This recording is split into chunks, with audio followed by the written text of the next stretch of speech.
Very good morning, welcome to Raj news. నేను విజయ్. మొత్తంగా నిన్న మోదీ టూర్ ఏదైతే జరిగిందో తెలంగాణలో, దానికి సంబంధించే మోదీ చేసిన వ్యాఖ్యలు, ఆయన ప్రసంగం, దీని చుట్టూ ఈరోజు రాజకీయం తిరుగుతోంది. దాంతో పాటు అమిత్ షా టూర్ కూడా ఉండబోతోంది. దానికి సంబంధించి అంతేకాకుండా తెలంగాణలో బీజేపీలో అంతర్గతంగా ఏం జరుగుతోందన్న ఒక చర్చ కూడా వస్తోంది.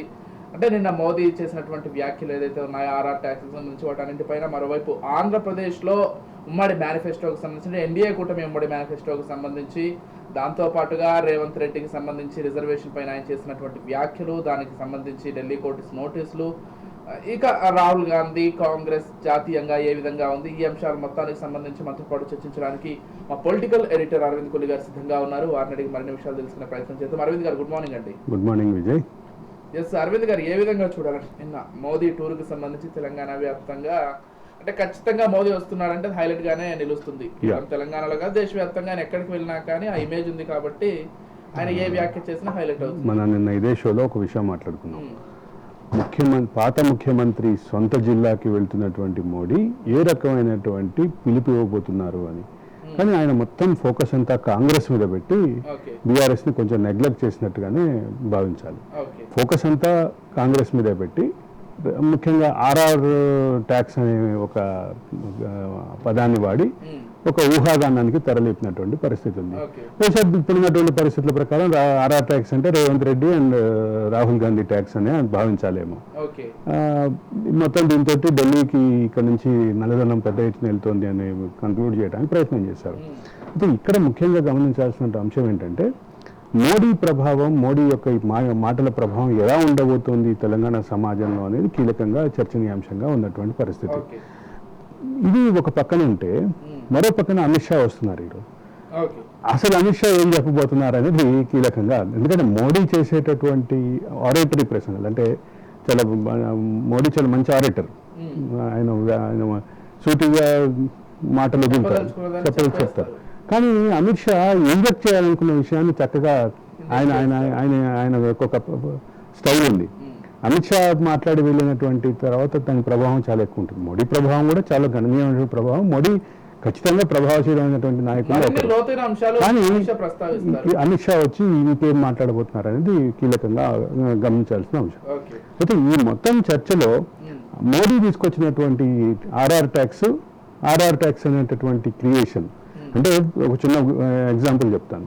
2019 ఎన్నికల్లో బీజేపీకి ఆంధ్రప్రదేశ్లో పెద్దగా ఓట్లు రాలేదు, కానీ మోడీ మాట్లాడిన ఒక మాట చుట్టూ మాత్రం ఆంధ్రప్రదేశ్ రాజకీయం తిరిగింది. పోలవరంని ఏటీఎంగా మార్చుకున్నారు అన్న ఒకే ఒక్క మాట చుట్టూ ఆంధ్రప్రదేశ్ రాజకీయం బాగా తిరిగింది. దాని ప్రభావం, ఆ వ్యాఖ్య ప్రభావం ఆంధ్రప్రదేశ్ ఎన్నికల్లో ప్రత్యక్షంగా కనిపించింది.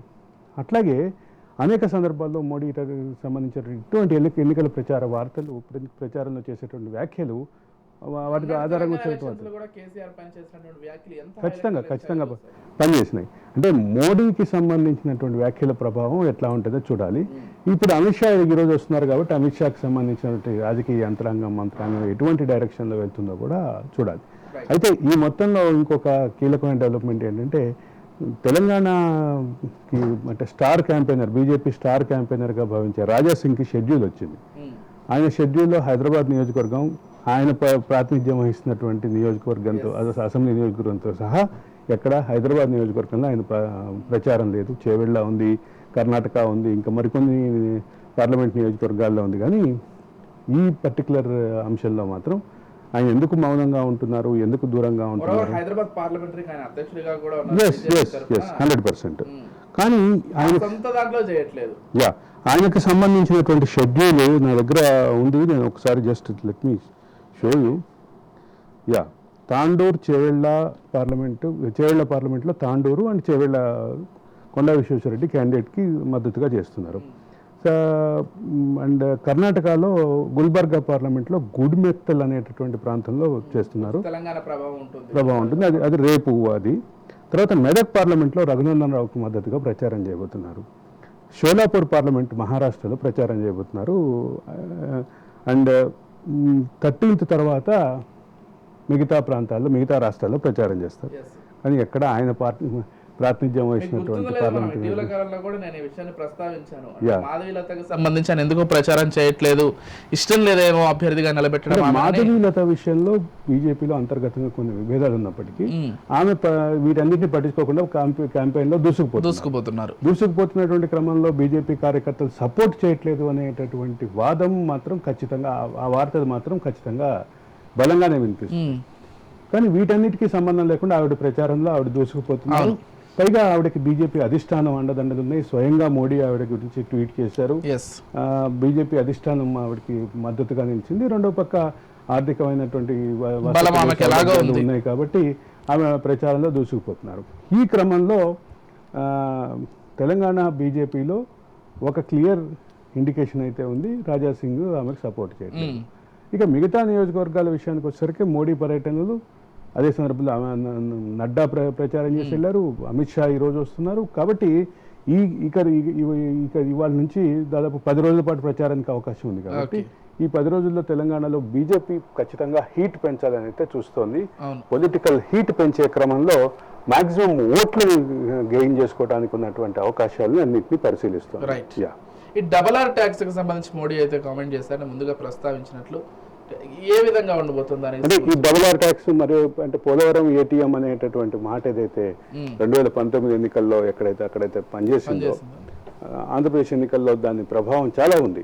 బీజేపీకి ఓట్లు రాకపోవచ్చు మోడీ ప్రచారం, అధికారంలో ఉన్న వాళ్ళకి కదా. ఆ రెండు పార్టీల మధ్య ఓట్ల చీలికకి ఒక ప్రధానమైనటువంటి అంశం అంటే అప్పటి అధికార పక్షం మీద రకరకాల అనుమానాలకి వచ్చేటటువంటి పరిస్థితి. అదే సందర్భంలో లోకేష్ కి పిత అనే ఇంకొక వ్యాఖ్య, ఇట్లాంటి వాటి వలన ఖచ్చితంగా ప్రభావం అయితే ఉంది. ఇప్పుడు ఆర్ఆర్ ట్యాక్స్ ప్రభావం ఎట్లా ఉంటుందో చూడాలి.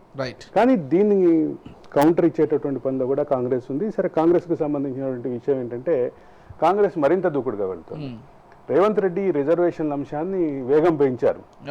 నిన్న ఆయన మాట్లాడిన ప్రతి సభలోనూ, చేవెళ్ల పార్లమెంట్ నియోజకవర్గంలో కానీ, వరంగల్ పార్లమెంట్ నియోజకవర్గంలో మాట్లాడినటువంటి సభలో కానీ, అలాగే కరీంనగర్ పార్లమెంట్ నియోజకవర్గంలో హుజూరాబాద్లో మాట్లాడినటువంటి సభలో కానీ ఎక్కడ కూడా ఆయన స్పీడ్ తగ్గించట్లేదు. కాకపోతే నాకు తెలిసి ఈ రోజు ఢిల్లీ పోలీసులు ఇచ్చిన నోటీసుల ప్రకారం ఈ రోజు ఆయన హాజరు కావాల్సి, అదే చెప్పబోతున్నా.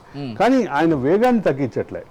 ఇంత జరిగిన తర్వాత కూడా ఆయన అదే వేగంతో మరింత విస్తృతంగానే ప్రచారం చేస్తున్నారు. అయితే ఇక్కడ కీలకంగా గమనించాల్సింది ఏంటంటే జాతీయ స్థాయిలో కూడా కాంగ్రెస్ యొక్క దూకుడు పెంచింది.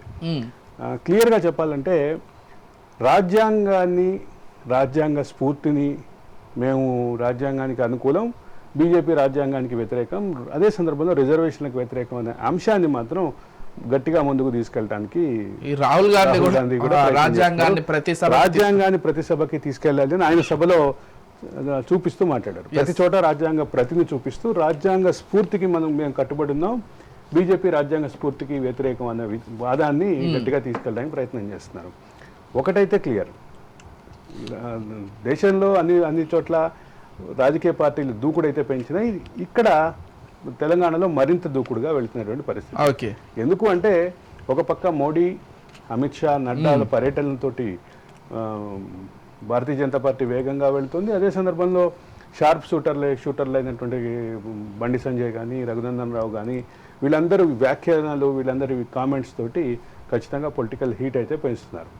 ఇక్కడ బీజేపీకి సంబంధించిన అంశం ఇట్లా ఉంటే, మరోపక్క బీజేపీ ఏదైతే అంటే ఢిల్లీ పోలీసులు ఏదైతే నోటీసులు ఇచ్చారో, కేంద్ర హోంశాఖ బీజేపీ ఫిర్యాదు మేరకు ఏదైతే నోటీసులు ఇచ్చారో, ఆ నోటీసుల అంశాన్ని కూడా ప్రస్తావిస్తూ గుజరాత్కి మనం తలొగ్గుతామా, మనం తెలంగాణ పౌరుషం చూపిద్దాం అన్నటువంటి వాదాన్ని ముందుకు తీసుకెళ్లే క్రమంలో ఉంది. అదే సందర్భంలో రేవంత్ రెడ్డిని అరెస్ట్ చేయాలనుకుంటున్నారా అనే ప్రశ్నలు కూడా కాంగ్రెస్ నాయకుల నుంచి, తెలంగాణ కాంగ్రెస్ నాయకుల నుంచి వస్తున్నాయి. ఈ మొత్తంలో కీలకంగా గమనించాల్సినటువంటి అప్డేట్ ఏంటంటే, ఈరోజు నోటీసులు ఇచ్చారు టీపీసీసీ లీగల్ సెల్, దానికి సంబంధించి కొంత గడువు కోరుతూ, అంటే నాట్ ఓన్లీ రేవంత్ రెడ్డితో పాటు ఇంకొక 8-9 మంది నాయకులు, దీనిపైన ఎవరైతే ఎక్కువగా కామెంట్స్ చేస్తారో, ఇక్కడ తెలంగాణకు సంబంధించి 7-8 మంది నాయకులు వచ్చారు. వీళ్ళందరికీ కల్పించినటువంటి నోటీసులకి కౌంటర్గా మేము మరింత గడువు కావాలని ఢిల్లీ పోలీసులకి లేఖ రాసింది. దాని విషయంలో ఏం ప్రభావం వస్తుంది? కాకపోతే ఈ రేవంత్ రెడ్డి పదే రిజర్వేషన్ కి సంబంధించి ఇక్కడ ఉన్నటువంటి అన్ని లోక్సభ స్థానాల్లో కూడా ప్రసంగిస్తున్నారు. ఎంత ప్రభావం చూపిస్తుంది ఎక్కడికి వెళ్ళినా తెలంగాణ రిజర్వేషన్ల వ్యతిరేకిగా బీజేపీని ఎస్టాబ్లిష్ చేయడానికి, దానికి బీజేపీకి సిద్ధాంతకర్తలైనటువంటి ఆర్ఎస్ఎస్ని ఎస్టాబ్లిష్ చేయడానికి రేవంత్ రెడ్డికి సంబంధించినటువంటి పూర్తి స్థాయి ప్రయత్నాలు ఉన్నాయి. ఈ ప్రయత్నాల క్రమంలో ఏ రకమైనటువంటి కంక్లూజన్ వస్తుంది అనేది 13వ తారీఖు తర్వాతే మనం ఆలోచించగలం. కానీ ఒకటైతే క్లియర్గా చెప్పాలంటే దేశవ్యాప్తంగా ఒక విస్తృత చర్చకు మాత్రం రేవంత్ రెడ్డి ప్రకటన బీజం వేసిందని చెప్పాలి. అంటే అందరికంటే ఫోర్స్గా మాట్లాడినటువంటి మనం మొదటే అనుకుందాం షార్ప్ షూటర్గా ఉన్నటువంటి రేవంత్ రెడ్డి మాట్లాడిన ఈ వ్యాఖ్యలు దేశవ్యాప్తంగా కూడా ఖచ్చితంగా కాంగ్రెస్ ఓటు బ్యాంకుని పెంచుతాయా అనేటటువంటి పరిస్థితి అయితే కనిపిస్తోంది. ఇది అంటే అది ఏ రకమైనటువంటి పరిస్థితి ప్రభావం ఉంటుంది, ఏ రకమైనటువంటి అంశాలని సానుకూలంగా ఉండేటటువంటి ప్రతికూలంగా ఉండేటువంటి అంశాలన్నింటినీ చూస్తే మాత్రం ఒక విస్తృత చర్చకు మాత్రం రేవంత్ రెడ్డి తెరలేపారని చెప్పాలి. మరి బీజేపీ కూడా అంటే ఆలోచనలో ఏమైనా ఉందని ఒక చర్చ కూడా విపరీతంగా జరుగుతుంది. అందుకే 400 సీట్లను వాళ్ళు పదే అడుగుతున్నారు ప్రజలని. 400 సీట్లు అనే క్రమంలో ఒక బలమైనటువంటి అధికార పక్షం ఉండటం మూలంగా కేంద్రంలో ఒక బలమైనటువంటి అధికార పక్షం సుస్థిరమైన పాలన ఇవ్వాలి. అదే సందర్భంలో చాలా కాలంగా బీజేపీ చెప్తున్నటువంటి యూనిఫామ్ సివిల్ కోడ్ నుంచి మొదలుపెట్టి ఇంకా మరికొన్ని అంశాలు అమలు చేయడానికి, కృష్ణ మందిరం ద్వారకలో, సోమనాథ్ టెంపుల్కి సంబంధించిన అంశం, ఇట్లాంటి విషయాలు బీజేపీ ఎజెండాలో ఎప్పటి నుంచో ఉన్న అంశాలని బలంగా ఇంప్లిమెంట్ చేయడానికి అవకాశం వస్తుందని బీజేపీ భావిస్తుంది. కానీ బీజేపీ భావించే క్రమంలో వస్తున్నటువంటి ప్రాథమికమైనటువంటి ఇబ్బందులు కొన్ని ఉన్నాయి. దీంట్లో బీజేపీకి అనుకూలంగా ఉన్నటువంటి పక్షాలు, ఎన్డీఏ పక్షాల్లో కూడా కొంత వ్యతిరేకత అయితే ఉంది. కానీ ఇప్పుడున్నటువంటి బీజేపీకి ఉన్నటువంటి బీజేపీకి ఉన్నటువంటి సంఖ్యాబలం రీత్యా వాళ్ళు దానికి వ్యతిరేకంగా నిలబడేటటువంటి పరిస్థితుల్లో లేరు అనేది క్లియర్. ఇకపోతే ఆంధ్రప్రదేశ్ విషయాన్ని చూసుకున్నట్లయితే ఆంధ్రప్రదేశ్లో కూటమి మేనిఫెస్టోకి సంబంధించి కూడా ఎక్కువగా చర్చ సాగుతోంది. అంటే కూటమి మేనిఫెస్టోలో ఏదైతే ప్రకటించారో 4000 పెన్షన్ కావచ్చు, సంవత్సరానికి 3 గ్యాస్ సిలిండర్లు కావచ్చు, 50 సంవత్సరాలకి పెన్షన్ ఇస్తామని కావచ్చు, వాలంటీర్లను కంటిన్యూ చేయడమే కాదు 10,000 జీతం ఇస్తా ఉన్నారు. అంటే వీటన్నిటి నేపథ్యంలో ఇంకా అసలు ఇంకొక చర్చ ఉంది. మేనిఫెస్టో 3 పార్టీల మేనిఫెస్టోనా 2 పార్టీల మేనిఫెస్టోనా అని. అంటే మనం విజువల్స్లో కనిపిస్తుంది 2 ఫోటోలు మాత్రమే ఉన్నాయి. జనసేన అధినేత అండ్ తెలుగుదేశం అధినేత ఫోటోలు మాత్రమే ఉన్నాయి. రెండోది నిన్న అది రిలీజ్ చేసిన సందర్భంగా ఏదైతే ఆ వేదిక మీద ఉన్నటువంటి బీజేపీ కేంద్ర బీజేపీ నుంచి ఇన్ఛార్జిగా వచ్చినటువంటి వ్యక్తి కూడా, ఆ నాయకుడు కూడా దాన్ని పట్టుకోవడానికి సిద్ధపడలేదు. అదే సందర్భంలో అది మేనిఫెస్టోకి సంబంధించినటువంటి అంశంలో చాలా కీలకంగా గమనించాల్సినటువంటి ఒక ముఖ్యమైన అంశం ఏంటంటే దీంట్లో ఉన్నటువంటి ప్రతి అంశానికి బీజేపీకి సంబంధించినటువంటి ఆమోదం ఉందా లేదా అనే చర్చ అయితే ఉంది.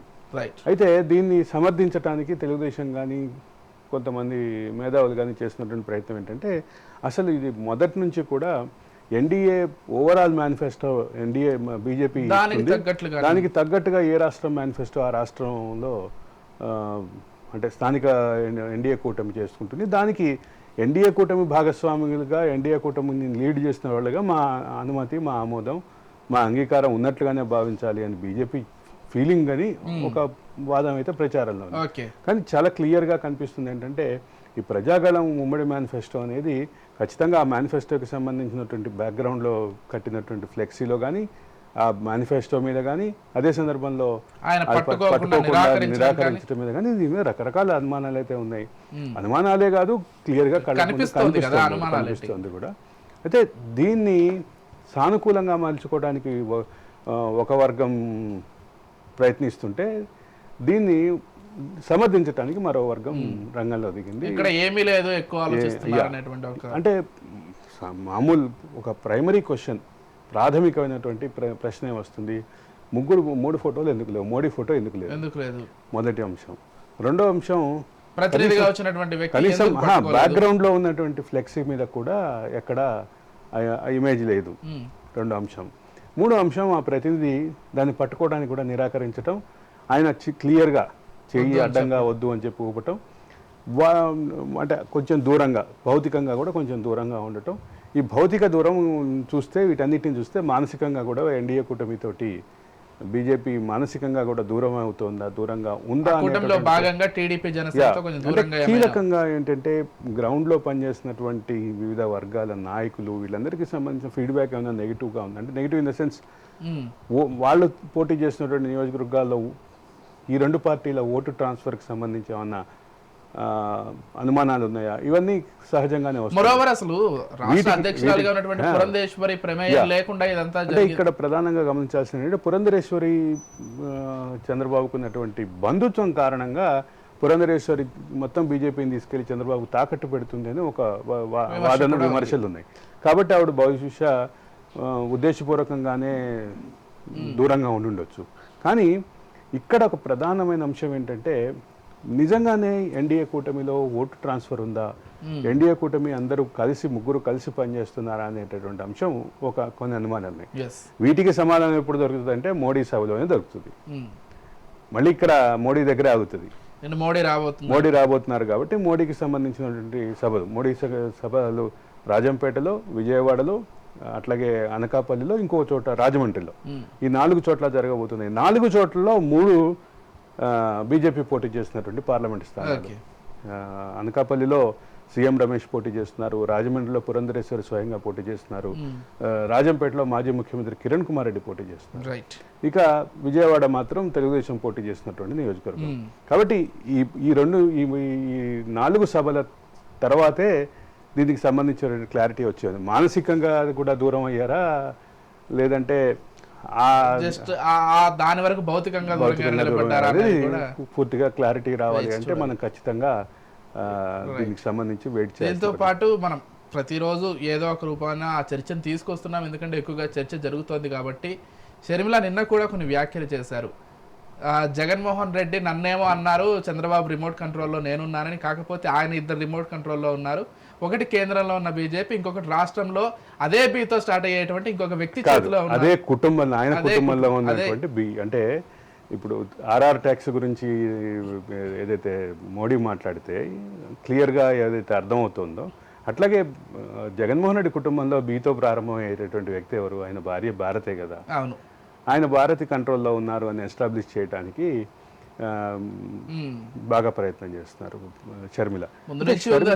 షర్మిలకి సంబంధించిన అంశాలు ఏంటంటే అనేక సందర్భాల్లో కూడా రకరకాల వార్తలు వచ్చినాయి. షర్మిల యొక్క యాక్టివ్ పొలిటికల్ ఇన్వాల్వ్మెంట్ని భారతి అంటే అంగీకరించలేదు అనేటటువంటిది ప్రధానమైనటువంటి విమర్శ, ఆరోపణ. ఈ ఆరోపణ ఇదే రకమైనటువంటి భావం అనేక సందర్భాల్లో షర్మిల కూడా వ్యక్తం చేసినటువంటి పరిస్థితి. కాబట్టి ఇక్కడ ఆవిడ గుంభనంగా చెప్పిన పేరు చెప్పకుండా బియ్యని అర్థమయ్యేటటువంటి పరిస్థితి ఏంటంటే ఆవిడకి సంబంధించినటువంటి ఐడియా. అయితే ఇదే షర్మిలకు సంబంధించి షర్మిల తెలంగాణలో పార్టీ పెట్టినప్పుడు ఆవిడ బీజేపీ కోసం పార్టీ పెట్టారనేటటువంటి ఊహాగానాలు కూడా వినిపించినాయి. బీజేపీతో సాన్నిహిత్యం మీద ఇప్పుడు ఆమెమో వాళ్ళ అన్న బీజేపీలో ఉన్నారు, బీజేపీకి సన్నిహితంగా ఉన్నారని చెప్పడానికి ప్రయత్నం చేస్తున్నారు. కానీ ఇదే షర్మిల మీద కూడా ఇటువంటి ఆరోపణలు వచ్చినాయి. తెలంగాణలో పార్టీ పెట్టిన సందర్భంగా వచ్చినటువంటి ఈ ఆరోపణలు తర్వాత ఆవిడ వెళ్ళి కాంగ్రెస్లో చేరడంతో పటాపంచలు అయిపోయినాయి.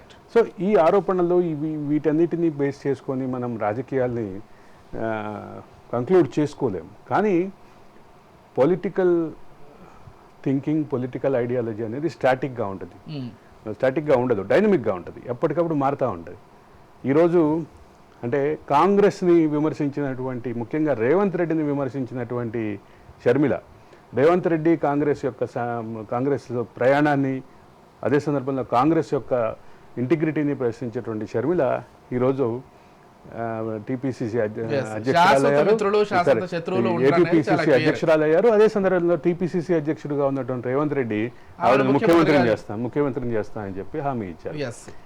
ఈ పొలిటికల్ యాక్టివిజం, పొలిటికల్ డైనమిజం ఖచ్చితంగా మారుతూ ఉంటుంది, స్టాటిక్గా ఉండదు.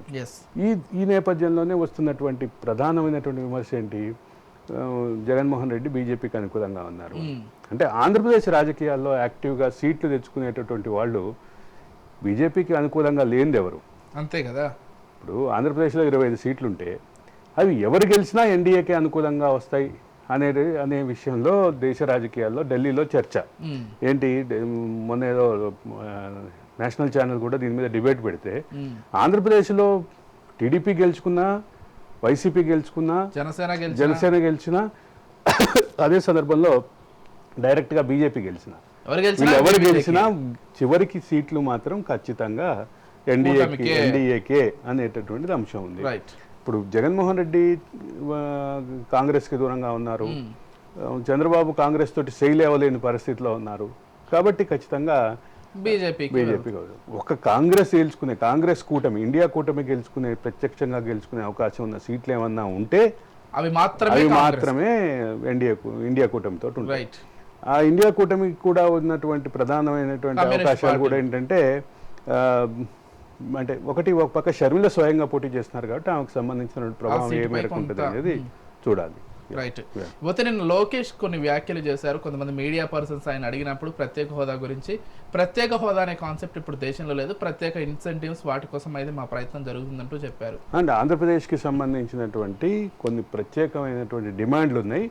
ఆ డిమాండ్లను ముందుకు తీసుకొచ్చి దాదాపు ప్రత్యేక హోదా అంశాన్ని పక్కన పెట్టేసినట్టుగానే ఇది తెలుగుదేశం స్టాండ్ కూడా ఇదే, మారిన తెలుగుదేశం స్టాండ్ కూడా ఇదే.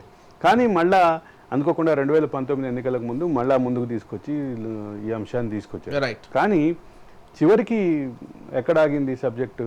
మళ్ళీ ప్రత్యేక ఇన్సెంటివ్స్, ప్రత్యేక డిమాండ్స్ దగ్గరే ఆగింది. అంటే ప్రత్యేక డిమాండ్స్ అంటే 2014 ఆంధ్రప్రదేశ్ పునర్వ్యవస్థీకరణ చట్టంలో ఆంధ్రప్రదేశ్కి కొన్ని హక్కులు ఇచ్చారు. వెనుకబడిన జిల్లాలు 7 వెనుకబడిన జిల్లాలు అంటే అప్పుడు 7 వెనుకబడిన జిల్లాలు, ఉమ్మడి 7 వెనుకబడిన జిల్లాలకి 50 కోట్ల చొప్పున 350 కోట్లు నిధుల కేటాయింపు జరిగింది. దానికి సంబంధించినటువంటి అంశం డిమాండ్లో ఉంది. రెండోది ఆంధ్రప్రదేశ్కి ఒక స్టీల్ ఫ్యాక్టరీ, కడప స్టీల్ ఫ్యాక్టరీకి సంబంధించినటువంటి సర్వే చేసి దానికి సంబంధించిన రూపం ఇవ్వాల్సినటువంటి అవసరం ఉంది. వీటన్నిటి నేపథ్యంలో తర్వాత రైల్వే జోను, ఆ రైల్వే జోన్కి సంబంధించినటువంటి ఫుల్ ఫ్లెడ్జ్డ్ డిమాండ్ చాలా విస్తృతంగా ఉన్నప్పటికీ చాలా చిన్న పరిమితులు తగ్గించేసి, బౌండరీస్ తగ్గించేసి, అదే సందర్భంలో ఆపరేషన్ ఏరియాస్ తగ్గించేసి రైల్వే జోన్ పెట్టారు. అది అక్కడ ఆచరణ సాధ్యంగా కూడా కనిపించట్లేదు. పెట్టినప్పటికీ రైల్వే జోన్ ప్రకటించినప్పటికీ గ్రౌండ్లోకి వచ్చేసరికి దానికి సంబంధించిన సికింద్రాబాద్ దక్షిణ మధ్య రైల్వేకి సికింద్రాబాద్ రైల్వే హెడ్ క్వార్టర్. దీని మూలంగా ఎంత ఎంప్లాయ్మెంట్ జనరేషన్ అయింది, ఎంత వ్యాగన్ సంబంధించినటువంటి వర్క్ జరుగుతోంది, ఎంత ఎక్స్పాన్షన్ అయింది, ఒక హబ్గా మారింది. అదే సందర్భంలో ఈ దక్షిణ మధ్య రైల్వేలో కాజీపేట రైల్వే జంక్షన్ కానీ, బల్లార్షా కానీ, ఇటు వెళ్తే కర్ణాటకలో కొన్ని ప్రాంతాలు కానీ, వీటన్నిటిని ఎంత పవర్ఫుల్ సెంటర్స్గా ఉన్నాయి, పవర్ఫుల్ సెంటర్స్గా అభివృద్ధి అయినాయి. కానీ విశాఖపట్నం రైల్వే జోన్ విషయానికి వచ్చేసరికి దాని పరిమితి తగ్గించేసి, దాన్ని ఆపరేషనల్ ఏరియాని తగ్గించేసి గ్రౌండ్లో కూడా చాలా ప్రతికూలమైనటువంటి పరిస్థితులు ఎదుర్కొన్నారు. కాబట్టి వీటన్నిటికీ పరిష్కారం చూపించేటటువంటి దిశగా ఎన్డీఏ కూటమి పనిచేస్తుందని లోకేష్ చెప్పినట్టున్నారు. రైట్. కాకపోతే ఒకటి మాత్రం వాస్తవం, ఇక్కడ ఉన్నటువంటి స్థానిక రాజకీయాల నేపథ్యంలో, ఈ స్థానికంగా వీళ్ళు చేసుకునే విమర్శల నేపథ్యంలో రాష్ట్రానికి రావాల్సినటువంటి హక్కులను మాత్రం రెండు పార్టీలు క్లియర్ గా పక్కన పెట్టి ప్రజల్లో అది ఖచ్చితంగా చెప్పాలి. అంటే ఏదైతే ఆంధ్రప్రదేశ్కి అంటే తీర ప్రాంతాల్లో అభివృద్ధి చేస్తాం, పోర్టులు డెవలప్ చేస్తాం అన్నారు. దానికి సంబంధించి రామాయపట్నం, దుగ్గరాజపట్నం పోర్టు వివాదం అట్లాగే ఉంది. ఆ వివాదాన్ని అడ్డం పెట్టుకొని కేంద్ర ప్రభుత్వం జాప్యం చేసింది. ఇప్పుడు ఆ వివాదం పక్కన పెడితే కడప స్టీల్ ఫ్యాక్టరీకి సంబంధించి పొటెన్షియాలిటీ, రా మెటీరియల్ పొటెన్షియాలిటీ గురించి ప్రస్తావన తీసుకొచ్చి ఇప్పుడు దాన్ని ముందు చూపెట్టి ప్రయత్నం చేస్తున్నారు. పోలవరం సంబంధించి పోలవరం జాతీయ ప్రాజెక్టు కేంద్రం టేకప్ చేస్తుంది అనేది అట్లాగే ఉంది. ఇవన్నీ ఖచ్చితంగా 2014 ఆంధ్రప్రదేశ్ పునర్వ్యవస్థీకరణ చట్టంలో ప్రధానంగా చెప్పినటువంటి అంశాలకి సంబంధించినటువంటి ఏవి ముందుకెళ్ళని పరిస్థితి ఉంది. మీకు కేంద్రం నుంచి రాజధాని ఏర్పాటుకి సహకారం అందిస్తాం అనేటటువంటి అంశం ఉంది. ఇంకా దానికి సంబంధించి ఏమొచ్చిందో ఏం తెలీదో అదొక పెద్ద వివాదంగానే ఉంది. అంటే ఇక్కడ అడిగే వాళ్ళలో క్లారిటీ లేదు, ఇచ్చే వాళ్ళలో క్లారిటీ లేదు.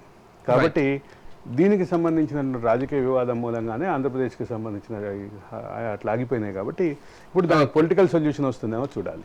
థ్యాంక్ యూ అరవింద్ గారు, థ్యాంక్ యూ సో మచ్ అండి. అన్ని విషయాలకు సంబంధించి చక్కటి విశ్లేషణను అయితే అందించారు. మరి చూడాలి ఆంధ్రప్రదేశ్కి సంబంధించి ఈ ప్రత్యేక హోదా అంశాలు కావచ్చు, లేకపోతే ఆంధ్రప్రదేశ్కి రావాల్సినటువంటి చట్టపరంగా రావాల్సినటువంటి అన్ని విషయాలకు సంబంధించి రాజకీయంగా ఏమాత్రమైన ప్రభావం చూపిస్తాయా, లేకపోతే గత ఎన్నికల్లో మాదిరిగానే దానికి సంబంధించి అసలు పెద్దగా చర్చ జరగకుండా కేవలం రాష్ట్ర రాజకీయాల చుట్టూనే ఇవన్నీ తిరుగుతాయా, ఇవన్నీ కూడా వేచి చూడాల్సిందే. ఇది ఇవాల్టి special discussion. Keep watching Raj news.